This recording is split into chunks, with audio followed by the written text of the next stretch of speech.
මොකද්ද මේ drive shot එක කියන්නේ? සොෆ්ට්බෝල් ක්‍රිකට් වල ඩ්‍රයිව් එක ගන්න වෙනස් විදිහකටද? ලෙදර් ක්‍රිකට් එකේදී වැඩි ඇහෙන්නේ නැති සොෆ්ට්බෝල් ක්‍රිකට් එකේ වැඩිපුර ඇහෙන ලොෆ්ටඩ් ඩ්‍රයිව් ෂොට් කොහොමද ගහන්නේ? අද බලමු සොෆ්ට්බෝල් ක්‍රිකට් එකට කොහොමද ඩ්‍රයිව් පහර යොදාගන්නේ කියලා. කායිස් ස්පෝර්ට් එකත් එක්ක එකතු වෙලා යන ක්‍රිකට් ඉගෙන ගන්න ආස ක්‍රිකට් වලට ආදරේ ඔයාව අදත් අයිබෝන් කියලා පිළිගන්නවා. මුලින්ම මමගේ ආදරණීය යාළු සියලු දෙනාම සමාව ඉල්ලනවා. මොකද මට ඔයාලට ඉක්මනට වීඩියෝ එකක් ගේන්න ඕන වුණත් මට ඒ දේ කරගන්න බෑ. මට තියෙන අනිත් වැඩත් එක්ක. ඉතින් සමහර අය දන්නවත් ඇති මම බැට් හදනවා. ඒ වගේම තමයි මේ වීඩියෝ හදන්නේ, වීඩියෝ එඩිට් කරන්නේ, මේ ඔක්කොම කරන්නේ මම තනියෙන්. ඒ වගේම තමයි සති දවස් 5 ජොබ් එකකට ගිහිල්ලා එක්සෑම් මනම් ගත්තපට්ට ඔක්කොමත් එක්ක කොහොම හරි සති දෙකක් ඇතුළත ඔයාලට අනිවාර්යෙන් වීඩියෝ එකක් ගේනවා. ඉතින් මේ පාර වීඩියෝ චුට්ටක් පරක්කු වුණා. ඉතින් මම කොහොමද try කරනවා මේ මාසෙ ඉඳන් ඔයාලට ඉක්මනටම වීඩියෝ ගේන්න. ඉතින් ඒ වගේම තමයි මගේ බැටිං වගේම මගේ බෝලිං වීඩියෝ ගොඩක් එන්න තියෙනවා තව ඉස්සරහට. ඉතින් මගේ කලින් වීඩියෝ ගොඩක් අය බලලා තිබුණා, හොඳ කියලා තිබුණා. ඉතින් ඔයාලා මාත් එක්ක එකතු වෙලා ඉන්නවනේ මට පට්ට සතුටුයි. ඉතින් වැඩි කතා ඕනේ නැහැ. අපි යමු අද වීඩියෝ එකට. බැටිං වල වැඩක් වෙන්න ඕන නම් අන්තිම වෙනකම් බලන්න. Okay guys, ඉතින් බැටිං වල වැඩක් වෙන්න ඕන නම් කියලා මම අදහස් කරේ ලෝක ක්‍රිකට් වෙන්න පුළුවන්, ලංකාවේ සොෆ්ට්බෝල් ක්‍රිකට් වෙන්න පුළුවන්.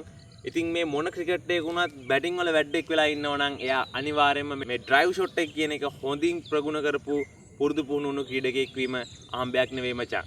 උදාහරණයකට ගත්තම කුමාර සංගක්කාර කිව්වම කවර් ඩ්‍රයිව් එක මතක් වෙනවා වගේ, රෝහිත් ශර්මා කිව්වම ටෑන් ගාලා කෙලින් ගන්න හයව ටික මතක් වෙනවා වගේ, මහේල ජයවර්ධන කිව්වම ස්ට්‍රේට් ඩ්‍රයිව් එක මතක් වෙනවා වගේ, ගමේ වාගේ නම කිව්වට පස්සේ ගමේ ලස්සනම පාරවල් ගහන බැස්ම නොයා වෙන්න නම් මේ වීඩියෝ එක බලන්න ඔබ පින් කරලා පුතේ. ඉතින් අපි මුලින්ම බලමු සොෆ්ට්බෝල් වලට කොහොමද මෙන්න මේ ඩ්‍රයිව් පහර යොදාගන්නේ කියලා. ඉතින් ඔයාලා සොෆ්ට්බෝල් ශ්‍රී ලංකාවේ ඇහිලා තියෙන ඕන තරම් එකට දාන්න එපා, කපලා ගහනවා. එහෙම නැත්නම් ඔෆ් එක කොට දාන්න එපා, කට් එක ගහනවා, තල්ලු කරනවා. එහෙම නැත්නම් වැඩි මග ගහන්න එපා, කොක්ක ගහනවා. ඒ වගේම තමයි මචං ළඟ දාන්න එපා, කෙලින් ගහනවා කියලා ඕන තරම් සොෆ්ට්බෝල් මැච් වලදී වාට ඇහිලා ඇති. ඉතින් මෙන්න මේ ළඟ බෝලට පිටියේ ඉදිරිපසින් ලකුණු රැස් කරන එකට, හරිද? පිට්ටනියේ ඉස්සරහින් ලකුණු රැස් කරන එකට තමයි සරලවම කියන්නේ ඩ්‍රයිව් පාරක් මගින් ලකුණු රැස් කරනවා කියලා. ඉතින් ඔයාලා දැන් ඩ්‍රයිව් පාරවල් කීයක් විතර තියෙනවද? පොඩ්ඩක් මතක් කරලා බලන්න. Cover drive. තව ඕන තරම් මැච් වලට ගියා නම් ඔයාලට ඇවිල්ලාදී ලොෆ්ටඩ් ඔන් ඩ්‍රයිව් පාර කියලා කියනවා. හරි? ඒ වගේ තව ස්ට්‍රේට් ඩ්‍රයිව්. මේ පැත්තෙන් පටන් ගත්තාම square drive, cover drive, off drive, straight drive, on drive. ඒ වගේම තමයි තව අපිට පුළුවන් ඉස්සරහට පැනලා අපි ස්ටෙප් අවුට් කරලා ගහනවා කියන්නේ ස්ටෙප් අවුට් කරලා ගහන්න පුළුවන් ස්ට්‍රේට් ඩ්‍රයිව් එක. ඉතින් මේ වගේ ඩ්‍රයිව් පාරවල් ගොඩක් තියෙනවා. තව බෑක් ෆුට් ඩ්‍රයිව්. හරිද? ඉතින් ඔයාලා මේ පාරවල් ගැන ලොකුවට හිතන්න යන්න ඕනේ නැහැ. ඔයාලා දැනගන්න ඕනේ දේ තමයි මේ ඩ්‍රයිව් පාරෙන් වැඩිපුරම ලකුණු රැස් කරන්නේ මෙන්න මේ පිට්ටනියේ ඉස්සරහා. අපි සාමාන්‍යයෙන් බැට් කරන තැන ඉඳන් මෙහෙම V එකක් විදියට බැලුවොත් අන්නේ කියන සීමාව ඇතුලේ ලකුණු රැස් කරන පාරවලට තමයි අපි මේ ඩ්‍රයිව් පාරවල් කියලා කියන්නේ.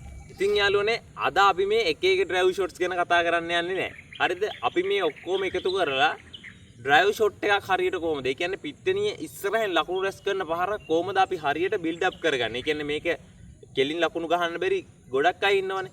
ඒ කියන්නේ යාට තේරෙන්නේ නැති අයත් ඉන්නවා. ඉතින් මේ වගේ කට්ටියටත් එක්කම කොහොමද අපි මේ හරියට අපේ ඩ්‍රයිව් ෂොට් එකක් අපි මේ ඉස්සරහාටින් තමයි අපි ඩ්‍රයිව් ෂොට් එකක් ගහන්නේ. හරිද?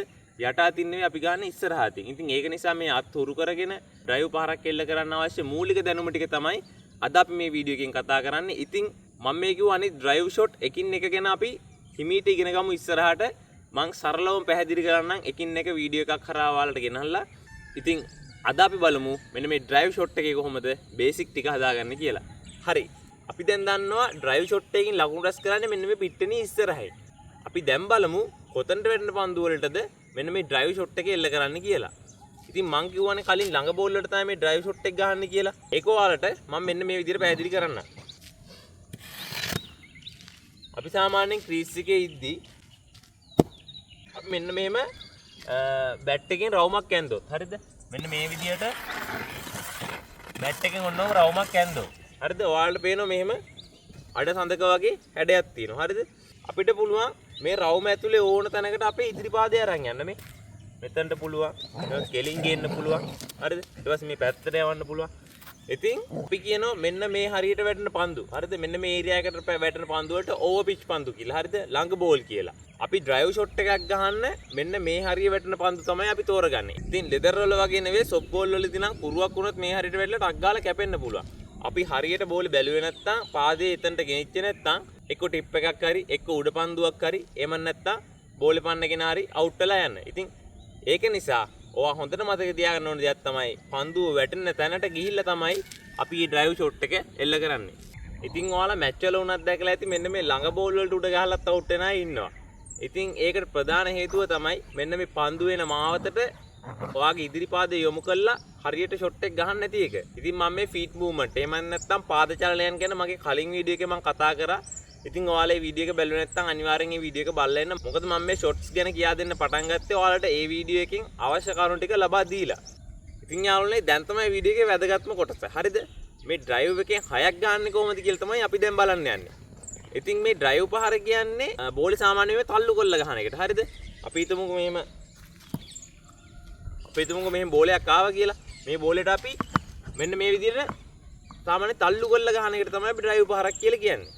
ඉතින් ලෙදර් ක්‍රිකට් වලදී නම් ඕවර් 10, ඕවර් 20, ඕවර් 50 ඕන තරම් බෝල් තියෙනවා මෙන්න මෙහෙම බෝලේ තල්ලු කර කර ඉස්සරහට කොට ලකුණු ගගහ ඉන්න.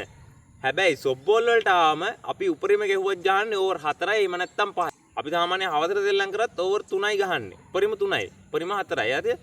ඉතින් ටූර්නමන්ට් එකකට ගියාම මේක ඊටත් වඩා වෙනස්. ඉතින් යාළුවනේ ලෙදර් ක්‍රිකට් වලදී නම් මෙන්න මේ කඩුල්ලත් ආරක්ෂා කරගෙන ලකුණු රැස් කරන්න පුළුවන් හොඳ පහරක් තමයි මේ ඩ්‍රයිව් පහර කියලා කියන්නේ. ඉතින් සොෆ්ට් බෝල් වලට ආවට පස්සේ අපිට මේ බෝලේ තල්ලු කර ඉන්න බෑ. මොකද අපිට හම්බෙන බෝල් දෙකද තුනද අපි බලන්න ඕනේ ඒකට උපරිම ලකුණු රැස් කරන්න. ඒ කියන්නේ 6 ඒවා ගහන්න. ඒක නිසා යාළුවනේ අපි මෙහෙම ගහලා නවත්තන පාර අපි මේ විදියට ෆුල් බැට් ස්විං එකකින් හරිද? බැට් එක උපරිම හයියෙන් කරකෝලා උපරිම ජව සම්පන්න පාරක් අපි මේ ළඟ වැටෙන බෝල්ට ගහලා තමයි ලකුණු 6ක් රැස් කරන්න ඕනේ. ඒ වගේම තව දෙයක් තමයි යාළුවනේ අපි මේ බෝලේ ළඟට වැටෙනකම් බලන් හිටියොත් අපිට සමහර විට 6ක් ගහගන්න බැරි වෙන්න පුළුවන්. මොකද අපි කොච්චර හයියෙන් ගැහුවත් අපි ළඟට වැටෙනකම් බැලුවොත් අපිට මේ බෝලේ උස්ස ගන්න බැරි වෙන්න පුළුවන්. ඒක නිසා සමහරට බිම දිගේ යන්න පුළුවන් බෝලේ. ඒක නිසා යාළුවනේ පන්දුව වැටෙන ලෙන්ත් එක කලින් අඳුරගෙන අපිට ඕපිච් පන්දුවක් කියලා ඒක තේරුනොත් අපිට පුළුවන් පොඩ්ඩක් ෂොට් එක කලින් ගහන්න. හරිද? බැට් එකේ මූණත මෙන්න මේ විදිහට පන්දුවට වැදුනොත් තමයි ළඟ වැටෙන බෝලේ ටක් ගාලා වැදිලා ඉස්සෙන්නේ. ඔයා පන්දුව දිහා ගොඩක් වෙලා බලන් ඉඳලා පන්දුව ළඟට ආවට පස්සේ ෂොට් එක ගන්න කිව්වොත් සමහර විට බැට් එක වදින්නේ මෙන්න මේ විදිහට. හරි. බැට් එක ටිකක් මෙන්න මේ යටට තමයි වදින්නේ. එතකොට ඔයාට බෝලේ උස්ස ගන්න බැරි වෙනවා. ඒක නිසා මේ ලෙන්ත් එක කලින් ජජ් කරලා පන්දුව වැටිලා උඩ එනකොටම පිත්තේ මූණ මෙන්න මේ විදිහට යොමු වුණාම තමයි අපිට බෝලේ උස්ස ගන්න පුළුවන්. ඉතින් යාළුවනේ ඔයාලා මෙන්න මේ ඩ්‍රයිව් පහර මුලින් පුරුදු වෙලා ඉන්න ඕනේ. අපි මේ ඩ්‍රයිව් එකෙන් 6ක් ගහන්න යන්න කලින්. ඉතින් යාළුවනේ මම කලින් කිව්වනේ ඔයාලට අපි මේ ඩ්‍රයිව් ෂොට් එකක් ගහන්නේ උඩ අතින් කියලා. ඒක නිසා ළඟ වැටෙන බෝලයක් අපි මුලින් උස්සන්න කලින් අපි මෙන්න මේ ඩ්‍රයිව් ෂොට් එක අපි මේ අතට හුරු කරගෙන ඉන්න ඕනේ. ඒකට මම ඔයාලට පොඩි ඩ්‍රිල් එකක් කියලා දෙන්නම්. ඉතින් යාළුවනේ පුරුදු නැති කෙනෙක් නම් අපි මුලින්ම කරන්නේ ඉස්සරහට මෙන්න මේ පහර පුරුදු කරන එක. ඒක මෙන්න මේ විදිහට ඉදිරි පාදයට ඇවිල්ලා කාට හරි කියන්නේ ළඟ ඉඳන් බෝල 20ක් 30ක් විතර මෙහෙම අතාරින්න කියලා. හරිද? බෝලෙන් බෝලෙට හරි කමක් නැහැ. ඔයාලට බෝල 20ක් තියන්න නැත්නම් බෝල 2-3ක් හරි කමක් නැහැ අරගෙන මාරුවෙන් මාරුවට මෙන්න මෙහෙම ළඟ ඉඳලා දාන්න කියලා. ඉතින් ඔයාලට ප්‍රැක්ටිස් කරන්න කවුරුවත් නැති වුණත් හරි කමක් නැහැ. ඔයාලට පුළුවන් මෙන්න මේ විදිහට බෝලේ අරගෙන උඩ දාලා පන්දුව වැටෙන තැනට ගිහිල්ලා වැටලා උඩ එනකොටම ඔයාගේ පාදය යොමු කරලා ඩ්‍රයිව් ෂොට් එක ගහලා පුරුදු වෙන්න. මම තව එකක් කරලා පෙන්නන්නම්. මේ විදිහට හිටියා. දැක්කද? ඒ විදිහට අපි මෙන්න මේ අතට හුරු කරනවා. මේ වැලමිට මෙහෙම කෙලින් එන්නේ. හරිද? අපි ක්‍රොස් ෂොට් ගහද්දි මෙහෙටනේ යන්නේ අත. ඒක නිසා අපි හුරු කරන්නේ මේ වැලමිට මෙහෙම උස්සලා මෙහෙම බැට් එක කෙලින් ගහන්න. හරිද? අපි ඒක තමයි මේ ඩ්‍රිල් එකෙන් පුරුදු කරන්නේ. ඒ වගේම හොඳට මතක තියාගන්න ඕන දෙයක් තමයි පන්දුව වැටෙන මාවතට කකුල ගෙනහිල්ලා තමයි අපි මේ ෂොට් එක ගහලා පුරුදු වෙන්නේ. ඒ වගේම තමයි තව දෙයක් ඔයා මේ ඩ්‍රිල් එක පුරුදු වෙද්දී ඔයා හොඳට මතක තියාගන්න ඕන ඔයාගේ මේ ඇඟේ බර තියෙන්න ඕන ඉස්සරහා කකුලේ. හරිද? ඔයා මේ ඉස්සරහා කකුලට ගිහිල්ලානේ මේ පාර ගහන්නේ. එතකොට ඔයාගේ මේ කකුලට වඩා මේ කකුලට තමයි ඔයාගේ ඇඟේ බර එන්න ඕනේ. ඒ වගේම තමයි ඔයාගේ මේ හිසත් හරියට මේ ධනිස්ස කිලින් වගේ ඇඟින් ඉස්සරහට ඇවිල්ලා තියෙන්න ඕනේ. මොකද ඔයාගේ උඩ කෑල්ල පස්සට ගියොත් එම ඔයාගේ ෂොට් එක කලින් යනවා වැඩි. එතකොට සමහර විට බෝලේ උඩ යන්නේ. ඒක නිසා ඔයාගේ ඇඟේ බර ඉස්සරහා කකුලට දානවා වගේම ඔයාගේ මූණ. හරිද? ඔයා ඇස් දෙකෙන් තමයි මුලින්ම පන්දුව දිහා බලන්නේ. ඒක හරියට බෝලේ ජජ් කරන්න නම් ඔයාගේ මේ මූණ ඉස්සරහා තියෙන්න ඕනේ. ඒක නිසා ඔයාගේ මූණ ඉස්සරහට දාලා ඇඟේ බර ඉස්සරහට දාලා තමයි මේ ෂොට් එක අපි හරියට එල්ල කරන්නේ. ඉතින් යාළුවනේ අපි ඩ්‍රයිව් ෂොට් එක ගහද්දි මෙන්න මේ පන්දුව හඳුනා ගැනීම ඉතාමත්ම වැදගත්. මොකද සොෆ්ට් බෝල් වලදී අපි කියනවා ළඟට වැටලා කැපෙන කුරු එක්ක ලෙග් එකට එක්ක එළියට කැපෙන කුරු ඒවා හරියට අපි බැලුවේ නැත්නම් එහෙම නැත්නම් ස්ලෝ බෝල් ෆාස්ට් බෝල් ඒවා හරියට ජජ් කරේ නැත්නම් ටයිමින් අවුල් ගියොත් පන්දු වෙන මාවතට කකුල දාලා හරියට බැට් කරේ නැත්නම් ඔයාට වෙන්නේ අවුට් වෙලා යන්න. ඒක නිසා යාළුවනේ හරියට මෙන්න මේ පන්දුව අඳුනගෙන පන්දුව වැටෙන ලෙන්ත් එක අඳුනගෙන ඒ වගේම තමයි පන්දු වෙන මාවතට ඔයාගේ පාදයේ යොමු කරලා හරියට ටයිමින් සෙට් කරලා ගැහුවොත් තමයි මේකෙන් ඔයාට 6ක් ගහන්න පුළුවන්. ඉතින් මේ නිසාම මේක ක්‍රිකට් වල තියෙන ටිකක් අවදානම් පාරක්. මොකද යාළුවනේ එක්ක ටයිමින් මිස් වුණොත් එක්ක හරියට කකුල දැම්මේ නැත්නම් එහෙම නැත්නම් පන්දුව හඳුනාගත්තේ නැත්නම් අපිට අවුට් වෙන්න තියෙන chance එක පට්ට වැඩි. මේ පාර අවදානම් වෙන නිසාම තමයි අපි මේකට lofted කියලා කියන්නේ. හරිද? ඕපිට කිය ළඟට වැටුණා. එතකොට අපි ඒ ගානට ජජ් කරලා, ගානට ටයිමින් සෙට් කරලා, පන්දුව වෙත කකුල දාලා හරියට පාර ගැහුවොත් අපි ඒකට කියනවා lofted off drive පහළ. හරිද? ඒ විදිහටම තමයි මේ කකුල මේ පැත්තට බෝලේ આવොත්. හරිද? ඒකත් අර විදිහටම හරියට අපි ජජ් කරලා හරි ටයිමින් එක සෙට් කරගෙන පන්දුව වැටෙන ලෙන්ත් එක අඳුනගෙන හරියට කකුල දාලා ගැහුවොත් ඒකට තමයි ওই මැච් වල ගොඩාක් අපිට ඇහෙන lofted on drive පාර කියලා කියන්නේ. ඒ වගේම ඔයාලා දැනගන්න ඕනේ තව දෙයක් තියෙනවා යාළුවනේ. අපි දැන් මෙතෙන්ට වැටෙන බෝලට බැට් එක මෙහෙම කෙලින් ගැහුවත් ඒක drive තමයි. හරිද? ඒ වගේම අපිට පුළුවන් මේ බෝලට විකට් එක ඇරලා ගහන්න. හරිද? මෙහෙම ඉඳලා විකට් එක ඇරලා මේ විදිහට ගහන්නත් පුළුවන්. හරිද? ඒකත් යන්නේ drive පාරෙන් ලකුණු රැස් කරන සීමාවෙම තමයි. හරිද? ඒක නිසා මේ ෂොට් එක අපි බැට් එක කෙලින්ම ගහන්න ඕනි කියලා එකක් නැහැ. හරිද? ඔයා කොහොම ගැව්වත් මම මේ කිව්වා long on long off wicket එක කෙලින් ඒ වගේ සීමාවන් වලින් ලකුණු රැස් කරනකොට අපි කියනවා ඒවට drive shot කියලා. හැබැයි යාළුවනේ දක්ෂ බැට්ස්මන් කෙනෙක් වෙද්දී මේ ෂොට් එකක් ගහද්දී ඒ ෂොට් එකේ තියෙන බේසික් ටික හරිය අඩුම තරමේ දැනන් ඉන්න ඕනේ. ඔයාලා ඕන තරම් දැකලා ඇති ගොඩක් නම් දරාපු බැට්ස්මන්ලා වුණත් සමහර පාරවල් ගහන්න යද්දී බෝල පයින්නෝ. ඒකට හේතුව තමයි එයාලා බේසික් දැනගත්තත් සමහර විට ප්‍රැක්ටිස් මදිකම නිසා එහෙම වෙන්න පුළුවන්. ඉතින් යාළුවනේ මම මේ කියා දෙන මූලික දැනුම ඒ ටික ඔයාලා අරගෙන හරියට ප්‍රැක්ටිස් කරොත් හරිද?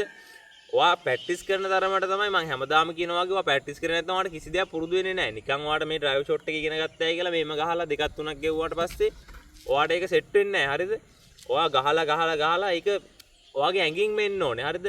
මේ ෆීට් මූව්මන්ට් එහෙම නැත්නම් මේ අත එන විදිය, මේ ඇඟේ බර ට්‍රාන්ස්ෆර් වෙන විදිය, බෝලේ බලන එක, ඒ ලෙන්ත් එක ජජ් කරන එක, ටයිමින් මේ හැමදේම ප්‍රැක්ටිස් එකත් එක්ක හැදෙන දේවල්. හරිද? ඔයාට බෝලේ දානකම් බෝලේ අතින් රිලීස් කරනකම් බලලා මේක ඕවර් පිච් බෝලයක්ද එහෙම කියලා ඒක බල ගහන්න බෑ. හරිද?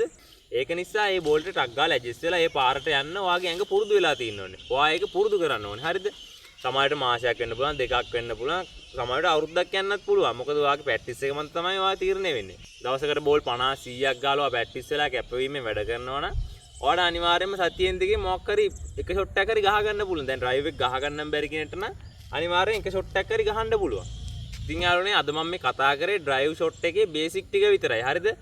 ඔයා පුරුදු නැති කෙනෙක් නම් මාර කලින් කිව්ව ඩ්‍රිල් එක වගේ ඔයා ඒක පුරුදු වෙන්න. හරිද? පුරුදු වුණාට පස්සේ ඔයාට පුළුවන් ඔයාගේ ෂොට් එකේ පවර් එක වැඩි කරගෙන මේ අත ටික අකුරු වුණාට පස්සේ ඔයාට පුළුවන් බෝලේ උස්සලා හොඳ ෆුල් සීම් ඩ්‍රයිව් එකක්. ඒ කියන්නේ බැට් පුළුවන් මේ බැට් එක ෆුල් කරකවලා ඔයාගේ උපරිම වේට් එක දාලා පාර ගහන්න. හරිද? ඉතින් යාළුවනේ මම ෂොට්ස් ගැන මේ විදිහට සරලව පැහැදිලි කරන්නම් ඔයාලට. එකින් එක ෂොට්ස් ගේන්න මම හිතනවා මේ විදිය හොඳයි කියලා. මං ඊළඟ වීඩියෝ එක කරන්න ඕනේ මේ ඩ්‍රයිව් ෂොට්ස්. දැන් මම ඔයාලට ෂොට්ස් ගානක් කියා දුන්නානේ. Square drive, cover drive, on off drive, straight drive, on drive, ඒ වගේ අර බෑක් ෆුට් ඩ්‍රයිව්, ඒ වගේ ඔයා කැමති පහරක් හරි එහෙම නැත්නම් ඔයාලට ඊළඟට ගේන්න ඕනේ කට් ෂොට් එකද, පුල් එකද, රිවර්ස්ද, ඒ වගේ ෆ්ලික් එකද ඔයාලා කැමති පාරක් තියෙනවා නම් පල්ලෙන් කමෙන්ට් එකක් දාන්න. මං අනිවාර්යෙන් ඒ දේවල් ගැන කියා දෙන්න. මං දැන් ඩ්‍රයිව් ෂොට් එක ගැන බේසික් ඔයාලට කියා දීලා තින්නේ. දැන් මට ෂොට්ස් ටික ඔයාලට කියා දෙන්න පුළුවන්. ඔයාලා කියන්න මොකක්ද ගේන්න ඕනේ ෂොට් එක. ඒ වගේම තමයි අද වීඩියෝ එක සුපිරි නම් කමෙන්ට් එකක් දාන්න. කොහමද අඩුපාඩු තියෙනවා නම් කියන්න. ඉතින් යාළුවනේ වෙනදා වගේම ආදරයෙන් ඉල්ලනවා මාව සබ්ස්ක්‍රයිබ් කරන්න. ඒ වගේම ඔයාගේ යාළුවන්ට බලන්න ෂෙයා කරන්න. මන් දන්න දේවල් ඔයාලට කියා දෙන එක තමයි මගේ එකම සතුට. ඉතින් මම වැඩෙක් නෙවෙයි. මම හැමදාම කියනවා වගේ මම වැඩෙක් නෙවෙයි. හැබැයි මන් දන්න දේවල් අපේ ගමේ කොල්ලොන්ට කෙල්ලොන්ට අනිවාර්යයෙන්ම කියා දෙනවා. මොකද ඔයාලා තැනකට ගියාට පස්සේ ඔයාලා එතනට ගියේ කයිස ස්පෝර්ට් නිසා කිව්වොත් ඒ තරම් සතුටක් මට නෑ මචං. ගිහිල්ලා එන්න. සුබ දවසක්.